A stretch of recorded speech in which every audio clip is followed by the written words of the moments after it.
Welcome, everybody, here at the Martin Segal Theatre Center, the Graduate Center CUNY, and welcome to everybody who listens to us from around the world. We have an extraordinary program today. The New York theater community came together for readings and conversations as New York theater artists for Ukraine. 24 very important, significant New York theater institutions came together to present 12 hours of programming, and I'm just going to read through the names. It's very impressive. It's, you know, what New York City stands for. There could have been many, many others, but these are the ones who are with us: the Abrams Art Center, the Brooklyn Academy of Music, CUNY Stages, the HIA Art Center, HowlRound, La Mama, Mabu Mines, Ma Yi Theater Company, Nuyorican Poets Cafe, Pan America, PS 21, St. Anne's Warehouse, the Park Avenue Armory, the Performance Space New York, the National Black Theater, North Theater, the Play Company, the Public Theater, the Shed, Torn Page, Theater Without Borders, the Ukrainian Actors of New York, Yara Arts Group, and the Great Watermill Center with Bob Wilson will all join us today and to express our outrage of what is happening in the Ukraine, but especially our deep, deep sadness about the bombing of the Donetsk Regional Drama Theatre in Mariupol in the Ukraine, where 300 people died in a space that is sacred to all of us. They were seeking shelter and refuge, and we cannot really do something. In a way, we feel helpless. On the other hand, we want to give some signals through the flames with our contribution to know that this is on our mind, Ukraine is on our mind, and that it is an outrageous injustice wherever theaters are bombed and people die inside. So this is a way, in a symbolic way, an imaginary way, but also in a real way to give a contribution and also to hear, what do artists have to say? We need to listen to artists. They are on the right side of justice, on the right side of social progress. They are in the present, but also anticipate the future. And people also want to hear, what do artists think? And especially, I think, theater artists who wrestle with themes of peace and war, about life and death, in all the works they are doing. And we're going to start today with a fantastic organization we put in the very beginning, PEN America, the great organization that supports writers. They organize writers, novelists, poets, essayists, journalists, and they're also so well known for their journalistic work. And with us today, we have translators, Amin Erfani, Caridad Svitch, Neil Blackadder, but with us, Allison Markin Powell, who works very closely for PEN, and who is with us here, and she is representing PEN America. So Allison, welcome to the very, very opening of our 12 hours. How are you today? Oh, I'm well, thank you. I feel very grateful to be here. Thank you, Frank, for inviting PEN America to participate and to help kick off this marathon. It's an honor to be a part of it. So, and I'm very excited to have these artists with us here today. So, so again, my name is Allison Markin Powell, and I am a member. I'm a literary translator from the Japanese first. I'm based in New York City. I'm a member and former co-chair of PEN America's Translation Committee, and I represent the Translation Committee on PEN's Board of Trustees. Russia's attack on Ukraine is a manifestation of the existential threats facing democracy worldwide. We stand in solidarity with the people of Ukraine as they defend their freedoms and their democracy from this egregious assault. Since 2017, PEN America has been partnering with PEN Ukraine to support and strengthen it as an organization. In that time, PEN Ukraine has significantly expanded its staff and its membership of Ukrainian writers, artists, and journalists, and the organization has become a leader in the defense of free expression and the celebration of Ukrainian literature and culture. Today, we are deeply humbled by the courage and resolve our colleagues at PEN Ukraine have demonstrated. Most of the organization's 140 members remain in the country. Many of them are writing and speaking out about the war, and some have joined the territorial defense forces. In response to the crisis, we have mobilized resources to offer emergency support to writers and artists, and PEN America has rallied our members here in the US to offer our support and solidarity. We have sought to uplift the voices of Ukrainian writers and to celebrate Ukrainian culture in this moment of grave threat. As part of that effort, In May, we will welcome several Ukrainian writers to the PEN World Voices Festival, including PEN Ukraine president and renowned author Andrei Kurkov, who will deliver the Arthur Miller Freedom to Write lecture on Friday, May 13th at NYU's Segal Center. As we look to the uncertain future, we are exploring different ways we can support Ukrainian writers and artists to continue their creative work, to ensure their voices are heard around the globe, and to defend and preserve Ukrainian culture. Translation has always been a centerpiece of PEN's work. With this ongoing war, we are forced to ask the question, how do we translate, communicate, explain, and make real these events, these tragedies of the moment? Art, theater, and especially writing serve an important function to tell the stories of our time. Writers act as witnesses to what really happened. The written word will serve as an archive for future generations when they learn about and study this war. Stringing words together can help to create meaning out of these chaotic, disturbing times. As translators, we are charged with mediating such stories, carrying them across distances, across borders, and across languages. Not only word by word, but also putting everything within context. We attempt to transmit these writers' experiences, the sounds, the voices, the terror, as well as the accumulated history.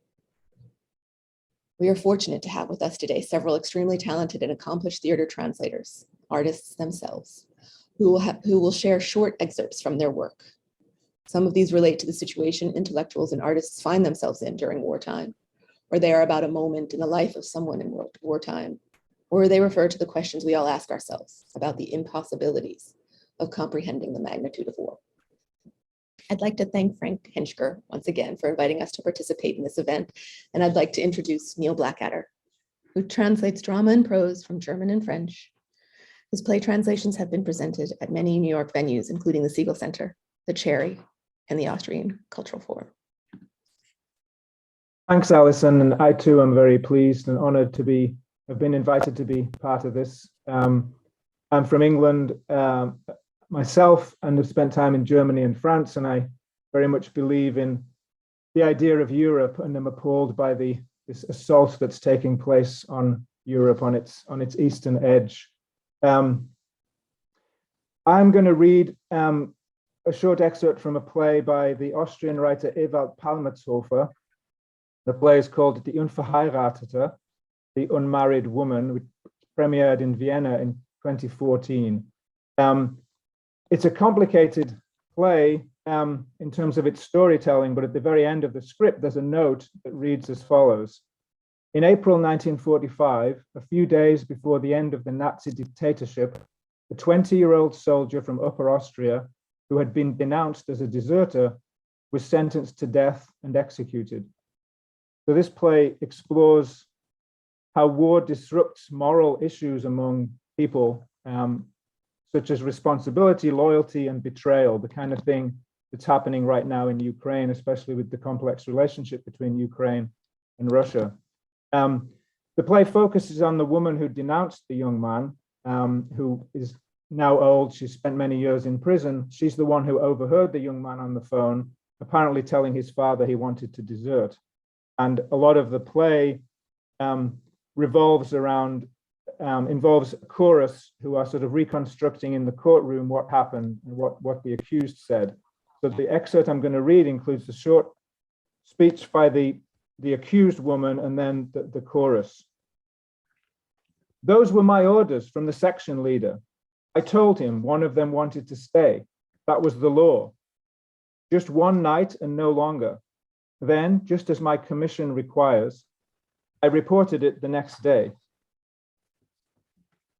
And in answer to the question whether she might not at some point also have said in her report that this man, this soldier, apparently wants to take off as soon as he's got hold of some civilian clothes that fit him, that's exactly what the earlier witness said. That he said on the phone, just because he was young, that if you had some clothes, civilian ones, then you could run away. The fantasy of a child, as the father specified. A flight of fancy, a hope, a pipe dream, nothing more. He was laughing, the father says emphatically. He was laughing as he said it. It was a joke just for the hell of it. We have to take into account the young age of the son, of the child, since that always and all over the world brings with it a tendency to build hopes in your thoughts, and especially in dark times. Because apart from that, by God, there wasn't much to laugh about in those days. If you just had some clothes, Father, note if you had, then you could. No, Father, I know, of course. The father stated that he said, you can't do that. The woman says, now that's a lie. He never said that. How can that be? Says the judge. She said just before that she hardly heard, only parts of the telephone call from the next room, from the kitchen. If she's now vehemently disputing that very thing, then she must have been listening most attentively to the conversation with great curiosity. If now all of a sudden she's denying with such certainty, let's not forget that the father is a witness whose reliability we have no reason to question, and his reputation is flawless, so that there's no reason to doubt the truthfulness of his statements, in contrast to her who, in addition to this, is suspected of having been an illegal member of the party, adds the prosecutor. Obviously, she was standing at the door listening, and the next day could think of nothing better to do than to rush off to the section leader, filled with evil malice, in order to intentionally do the deadliest possible harm to this son, this child. Okay, that's the end of what I wanted to share with you all. I will now introduce the next reader. I'm glad to introduce Amin Erfani. Amin is a translator of contemporary French theatre, as well as a scholar of avant-garde literature. Amin is a professor of French language and literature at Lehman College at the University of New York. Amin. Thank you, Neil. And thank you, Frank and Allison as well. I just want to say quickly that my internet seems skippy, so I'm going to try to speak slow and make sure that you understand what I'm saying. I am originally from Iran, and I left Iran when I was 5 as refugee with my family. So what is happening here in Ukraine speaks quite a bit to my own history. So I'm going to speak about one avant-garde playwright, Valère Novarina, but before that, I wanted to basically give context to that quote by asking a question. And the question that I would like to ask is, what is the role and responsibility of the translator during wartime? Not simply that of the interpreter facilitating communication, like the Afghan translators who aided American soldiers for decades, and many of them were left at the hand of the Taliban after the recent American withdrawal. And not just the translator either, as someone who makes a text in one language understandable in another. Both of these definitions included, I regard the translator more fundamentally as someone who first bears witness to, and second, takes responsibility for transmitting something that may entirely escape comprehension. It could be, for example, an event so traumatic, no one could truly translate it, let alone explain it. Famously, Theodor Adorno declared that it is barbaric to write poetry after Auschwitz, but some poets, as Paul Celan, did just that without compromising on the impossibility of explaining that trauma. Paul Celan's notoriously obscure poems have in turn been translated in many languages, but the best form of translation tries to keep the obscurity of Celan's poems intact, instead of clarifying, explaining, or washing down that obscurity. Today, the horrors of Bucha, of Mariupol, and tragically the horrors of the war in Ukraine that we have not yet discovered, and some that have not yet been committed but will be committed, all of these unimaginable horrors call for translation, but a translation that challenges our political discourse, our preconceived representations, and the conceptual tools we utilize to make sense of war. Now, translation and theater have something to teach us about confronting the impossible. One of my translations is of the great avant-garde French playwright Valère Novarina, who writes in a text titled My Incomprehensible Mother Tongue about a young Hungarian man named István, who was his mother's former lover, a Jewish man who, later deported by the Nazis, died in Auschwitz. Novarina recounts that when he was a child, his mother used to play on the piano a song written by her, written for her by István. So I quote Novarina now. In my father's absence, my mother's recital went on a bit further. It ended with the Hungarian song. Although my mother did not speak that language, she always knew this song, which István, a young student she met in Geneva, composed for her. He had proposed. My mother was not 18 and my grandfather objected. István returned to Hungary. Years later, my mother learned that he died in Auschwitz. Novarina continues, I don't know what impact this song made on my brother, but it took me each and every time into a deep dream state, saying to me that I could have been Hungarian, Jew, or not have been at all, because István died during deportation before my birth. To me, Hungarian became some sort of a secret second homeland, and the Hungarian language of all foreign languages, one that touched me instantly and profoundly, like an incomprehensible mother tongue. Novarina's theatrical writing, which is notoriously obscure, constantly creating new words, unraveling endless and incomprehensible sentences, was deeply shaped by this experience, which was of him listening to her mother's almost done. I'm almost done. So it was shaped by this experience. Now, as a result, Novarina says that translation, like his theater, must be careful not to again wash down whatever is in the original text and keep the obscurity. That's what I wanted to finish. Thank you so much. Thank you, Amin. And now, Allison, I'm going to give you the floor for a short reading. No, I think we have to move on to Caridad. Can we introduce her, because we have only 8 minutes, and then if we have the time, we might go back. Caridad, can you introduce her? Yeah. Caridad Svitch is a playwright and translator, recipient of an Obie for lifetime achievement, and is an editor at Contemporary Theatre Review for Routledge UK. Great, thank you so much. Thank you, Frank. Thanks, everyone. Good morning, wherever you may be in the world. This is from Deserts, a play by Hugo Alfredo Hinojosa, who's a Mexican playwright. This is a monologue called In the Middle of War.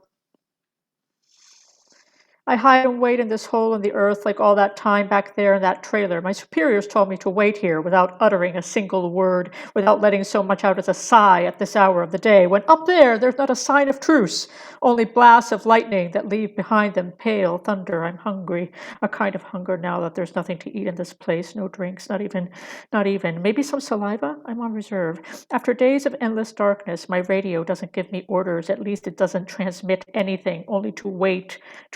That word is insufferable, and so is everything else that could be said. A campaign should never be brutal. On the contrary, it should be like a kind of dance that stops after a couple of motions from the other side of the radio waves that tell me to wait by the gates of town. There was nothing, only dirt and some dogs left behind by their masters after the explosions. Over the fields, the houses are barely standing. Midst the debris after the shooting, we advanced. And in the middle of there, there was this old abandoned movie theater filled with soot. that the fires left behind, we moved forward, crawling across the earth like a stain of grass that was looking for a place to rest. Among those who seek out war, nervousness is something you keep close. You don't let it wait too long inside you. You have to keep it close to keep going. In war, this war, another war, too many years, a shot, another, and the battle has barely begun. Later, the calm, the telling of what went wrong. There's no one. Someone shouts. The news travels from one voice to another, leaping from one silent body to another amidst the dust and the blood. Friends assassinating other friends. The slaughter is welcome when desperation is all you have.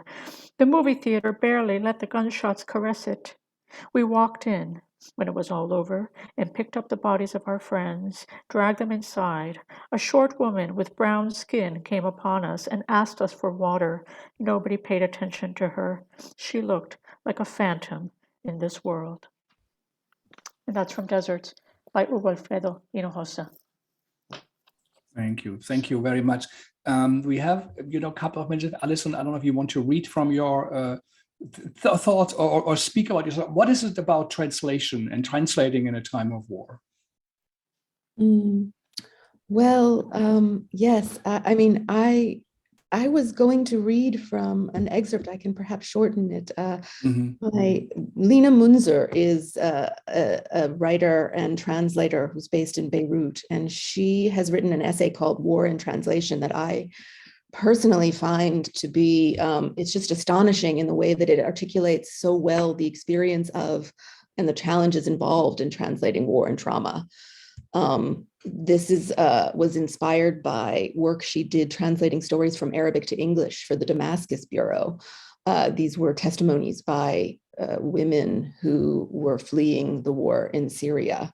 And like I said, Lena says it better than I do. So I'll just read a bit of it. A bomb is a shocking experience, even to one who feels they have become a nerd to it. Each heart-hollowing concussion is a redefinition of everything you ever thought you understood. It has nothing to do with fear. Fear is something you get used to. It becomes the new baseline from which your body operates. Quivering, animal, alert. You even come in the dark malja of your consciousness to accept the idea of your own death. But the breathless outrage of being reduced to utter significance, each bomb a punctuation of this idea, is not something you ever get used to.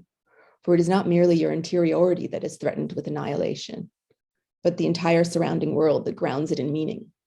Parks, schools, streets, friends, squares, alleys, journals, children, rivers, parents, trees, husbands, wives, orchards, snatches of celebration and joy, moments of silence and repose, the cat curled up on the garden wall, stacks of old photographs, your grandmother standing ramrod stiff for the cameraman in the first flush of her youth, the paintings carefully chosen and framed on the wall, the plants in powdered milk cans all in a row, their leaves tangled into one canopy, a brown egg on a blue plate one early morning. All the people, places, and things of your life that you have stacked and shored up against nothingness, all flattened into a grainy, featureless landscape to the inhuman scope from above. All of them collateral damage. English is the lingua franca of the media, and regardless of what I know of poetry or fiction, which has room enough to embrace foreignness, to break the audience-pleasing structure of introduction, crisis, resolution, I am always aware of the prevailing narrative of the media, because it is there that we, who are not of the predominant culture, but who write in its language, who feel ourselves always implicated in two worlds, read about ourselves most. We know how language can be used to beat the rhythm of the war drum, mustering ranks upon ranks of public support. We know how language itself can wage war against us by mimicking the same casual dehumanization of a bomb. Yeah. Everyone you know and love, terrorists, militants, strategic targets, collateral damage. The leveling of your neighborhood, an unfortunate mistake. The razing of your city, the birth pangs of a new Middle East. 7 dead, 20 wounded, 41 dead, 93 wounded, 1.2 million refugees, 2,000 migrants, all the life squeezed out of them so that they fit into one headline. Sentences become coffins too small to contain all the multitudes of grief. Thank you. So very much. And I think so many translators all around the world are sitting at their desk, so many writers all around the world and trying to create meaning. And I think the idea of translations, maybe a few words, I don't know which one of you, do you think it is translatable? Does it work to transfer such events onto a page and into a reader's mind or the viewer's mind? Allison, maybe you speak for us. No, thank you. I think it's like Amin was saying, and when he was quoting these people who have written about it, I don't know if it's possible, but I feel like, and that's what I think all of us are working towards, is that we feel it's absolutely necessary, that we must, and it's why we're here today. We must continue to share, and it's this physical experience of like having these words, these creations move through us, and it's, I don't know if it's an honor, but it's an obligation or a duty, we feel. Yeah, true. It is really, really amazing. We're going to go slowly over to our next participant, the great Shed. The Shed is here with us today. So thank you all for being with us and for starting us off. Amin, Caridad, Neil, and Allison. This was a very, very important, and from writing to the page, we now come to a